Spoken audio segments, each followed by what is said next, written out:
আমি আজকে একটা রেসিপি দেখাচ্ছি, শাক দিয়ে মাছ দিয়ে ঝোল বানাবো। সেই জন্য মা মাছ কেটে ধুয়ে বেছে নুন হলুদ মাখিয়ে রেখে দিয়েছে। এটা কাকিলা মাছ দিয়ে আমি আজকে করছি। আর লাগছে ডাঁটা শাক, অন্য শাক দিয়েও করা যায়, বা লাউ ডগা, মিষ্টি কুমড়ো ডগা দিয়ে। আমি আজকে শাক দিয়েই করব। আর দিয়েছি কয়েকটা কাঁঠাল বীজ। রান্না শুরু করব, তাই গ্যাসে কড়াই বসিয়ে এবার আমরা তেল দিয়ে দেব, সাদা তেল। তেল দিয়ে দিলাম, তেল গরম হলে মাছগুলো দিয়ে দেব, হালকা ভেজে নেব। মাছগুলো ভেজে নিচ্ছি অল্প অল্প করে, কারণ খুবই নরম মাছ, ভেঙে যাওয়ার সম্ভাবনা আছে। মাছ ভাজা হয়ে গেছে, ওই তেলেই আমরা ফোড়ন দেব।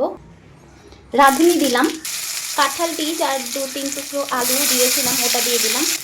নুন, হলুদ গুঁড়ো, শাকগুলো দিয়ে দিলাম। ঝোলের জন্যে জল দিয়ে দিলাম, এটা পাতলা হবে ঝোল। গরমের দিনে এটা খেতে ভীষণই ভালো লাগে, আর গরম ভাতের সাথে। চেরা কাঁচা লঙ্কা দিয়ে দেব। মাছগুলো দিয়ে দিলাম।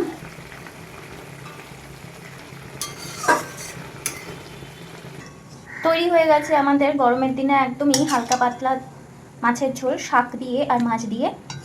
রেসিপিটি আপনারাও ট্রাই করে অবশ্যই বলবেন কেমন লেগেছে। রেসিপিটি পছন্দ হলে একটি লাইক, চ্যানেলটিকে সাবস্ক্রাইব করে পাশে থাকবেন। আজকের মতো আসছি, দেখা হবে এই চ্যানেলে অন্য কোনো রেসিপির নিয়ে। আজকের মতো টাটা।